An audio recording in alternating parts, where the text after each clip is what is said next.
முதல்ல ஆண்களை தான் படைத்தார், அதுக்கப்புறம் தான் பெண்களை படைத்தார். அதனால ஆண்களை படைத்ததுனால ஆண்கள் செய்கிற வேலை பெண்கள் செய்யக்கூடாது அப்படிங்கிறது இல்லை. அதே தொழிலை பெண்களும் செய்யலாம் அப்படிங்கிற 25 வருஷமாக நான் ஆட்டோ ஓட்டிகிட்டு இருக்கேன். சிங்கப்பெண்ணே சிங்கப்பெண்ணே ஆணினமே உன்னை வணங்குமே. ஆண்களை படைத்தது எதுக்குன்னா பெண்களை பாதுகாக்கத்தான், பெண்களை அடிமைப்படுத்துறதுக்கு இல்லை. அதனால 25 வருஷமா அதே தொழில் செஞ்சு இந்த உலகத்துல என்னாலையும் எல்லாம் பண்ண முடியும், ஒரு பெண்ணாலையும் பண்ண முடியும் அப்படிங்கிறத நான் நிரூபிச்சிட்டு இருக்கேன். என்னோட பேர் ராஜி அசோக்.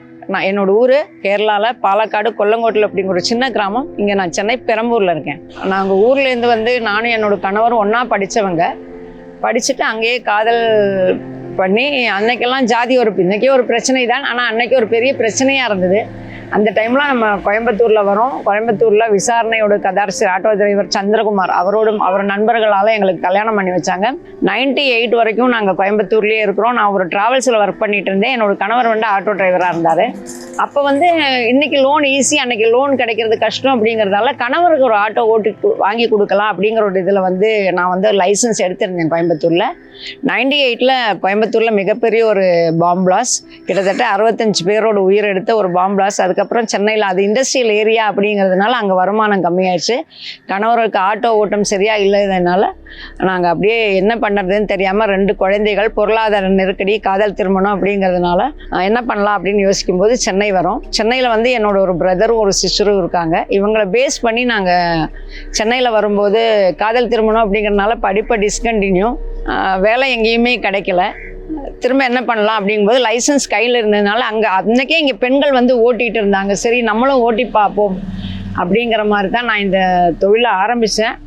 2 குழந்தைகள் சின்னதாக இருந்தாலும் இந்த தொழில் ரொம்ப என்னென்னா நினச்சா வரலாம், குழந்தைகள் கூட போய் பார்க்கலாம், வீட்டை பார்க்கலாம் அப்படிங்கிறதுனால இன்கமும் நிறையா இருந்தது, நம்மளுக்கு அந்த ஜாபோட ஃப்ரீடமும் இருந்து அப்படிங்கிறதுனால நான் இந்த தொழிலே கிட்டத்தட்ட 25 வருஷமாக தொடர்ந்துட்டு இருக்கேன்.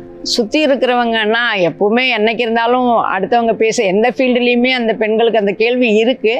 ஆனால் கூட நிறைய பேர் சொல்லுவாங்க, என்ன கணவர் சரியில்லையா அப்படின்னு கேட்குறவங்க இருக்காங்க. வீட்டில் யாரும் இல்லையா பார்த்துக்கிறதுக்கு, ஏன் இந்த குழந்தைகளை விட்டுட்டு ஏன் வரணும் அப்படின்னு கேட்பாங்க. ஆனால் அதை பற்றியெல்லாம் நான் பெருசாக பொருட்படுத்தலை. என்னென்னா நம்மளுக்கு சப்போர்ட் நம்ம ஃபேமிலியிலேருந்து வரணும். அந்த ஃபேமிலி சப்போர்ட்டு என்னோடய அப்பா கிட்டேருந்தும் சரி, என்னோடய மாமியார் வீட்டிலேருந்தும் சரி, என்னோடய கணவன்கிட்டேருந்தும் சரி நல்ல சப்போர்ட் இருந்ததுனால கண்டினியூவாக எனக்கு இதை தொடர முடிஞ்சுது. நான் ஒவ்வொரு பேர்ட்டையும் சொல்லுவேன், ஒரு பெண்ணு வெளியில் நிறையா சாதிக்கணும்னா கண்டிப்பாக நம்ம ஃபேமிலியிலேருந்து தான் சப்போர்ட் வரணும்னு. அந்த சப்போர்ட் இருக்கிறதுனால நான் வேறு எதையுமே கண்டுக்கவே இல்லை. முதல்ல ஓட்டும்போது நான் வெறும் லைசன்ஸுக்காக கோயம்புத்தூரில் 8 போட்டதோடு சரி, அதுக்கப்புறம் அந்த ஆட்டோவை தொட்டதே இல்லை. சென்னையில் வரும்போது எனக்கு ஒரு செகண்ட் ஹேண்ட் ஆட்டோ, கையில் கிக்கர் அடிக்கணும், கீர் சரியாக விழாது, ஆக்சிலேட்டர் ரொம்ப டைட்டாக இருக்கும், பழைய வண்டி அப்படிங்கிறதுனால அதை எடுத்துகிட்டு அப்படியே தேடு கீழ் அன்றைக்கி நிறைய பிரிட்ஜோட கன்ஸ்ட்ரக்ஷன் எல்லாம் நடந்துட்டு இருந்தது. அப்படியே தேடு கீழில் வண்டி ஆஃப் ஆகும்போது நம்ம சென்னை மாதிரியான ஒரு சிட்டி, நான் என்னென்னா கோயம்புத்தூரில் ஆஃபீஸ்க்கு போகிறேன், ஆஃபீஸ்லேருந்து வீடு வருவேன், இதுதான் எனக்கு டிராஃபிக்கு. ஆனால் சென்னையில் இவ்வளோ பெரிய காலையில் ஒரு 9:30 10 o'clock அந்த பீக் ஹவர்ஸ் அந்த டிராஃபிக் பார்த்துட்டு அந்த சென்ட்ரல் சிக்னல் அந்த டிராஃபிக் பார்த்தாலே எனக்கு கை காலெலாம் உதற ஆரம்பிக்கும்.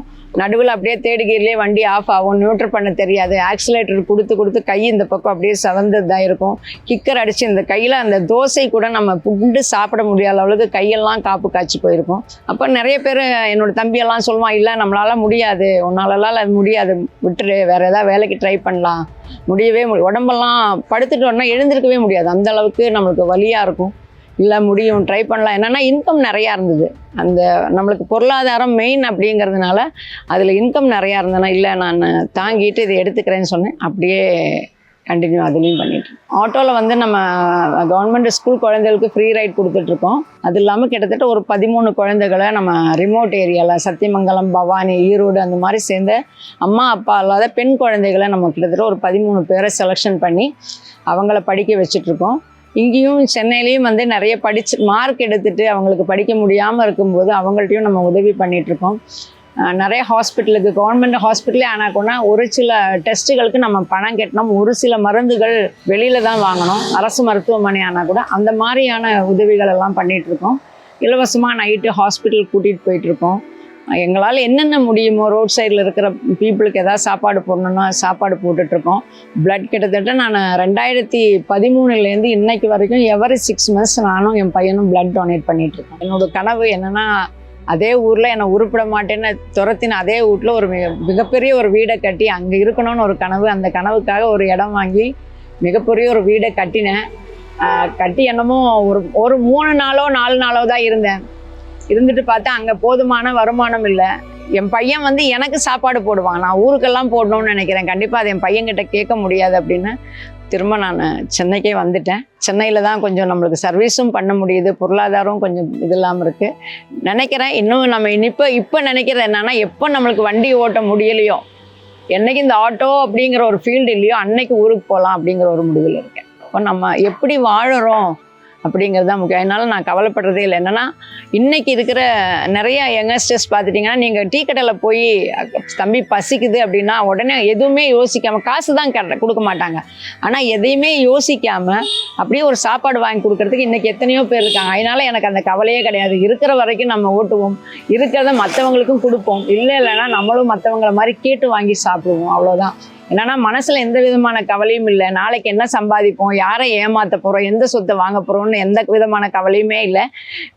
ரோட்டில் படுத்தா கூட நான் நிம்மதியாக தூங்குவேன். எவ்வளோ நாள் என்னால் வண்டி ஓட்ட முடியுமோ அவ்வளோ நாள் ஓட்டி என்னால் யாரு காலையும் தயவு இல்லாமல் என்னால் உழைக்க முடியும் அப்படின்னு நான் நம்புகிறேன். என்னால் முடிஞ்ச சின்ன சின்ன உதவிகளை இந்த சமூகத்துக்கு பண்ணிகிட்ருக்கேன். நீங்கள் பார்க்குற நீங்களும் உங்களால் முடிஞ்ச உதவிகளை, சின்ன சின்ன உதவிகள், ஒரு ரூபா கொடுத்தா கூட அதுவும் ஒரு பெரிய விஷயம். யாரும் பணம் இருந்து தான் சர்வீஸ் பண்ணணும்ல, ஆனால் கண்டிப்பாக நம்ம செய்கிற செயல் வந்து உண்மையாக இருந்ததுன்னா அதுக்கான பலன்கள் நம்மளை தேடியே வரும். என்னன்னா ஜீரோவாக இருந்த ஹீரோ ஆக்கினதே இந்த மீடியா, சோஷியல் மீடியா. நம்ம பண்ணுற சேவை தான். நம்ம யார்ட்டையும் எதிர்பார்த்து இந்த மாதிரி சேவை பண்ணுறோன்னெல்லாம் அன்றைக்கெல்லாம் சொல்லலை. ஆட்டோமேட்டிக்காக இது மக்கள் மனதில் போய் சேர்ந்துருச்சு. ஆட்டோமேட்டிக்காக கொடுக்குற வர அங்கீகாரங்கள், கண்டிப்பாக நம்ம செய்கிற செயல் உண்மையான அங்கீகாரங்களும் நன்மைகளும் உங்களை தேடி வரும் அப்படிங்கிறது என்னோட வாழ்க்கை வந்து ஒரு எடுத்துக்காட்டு. சிறகுகள் வீசி சுதந்திர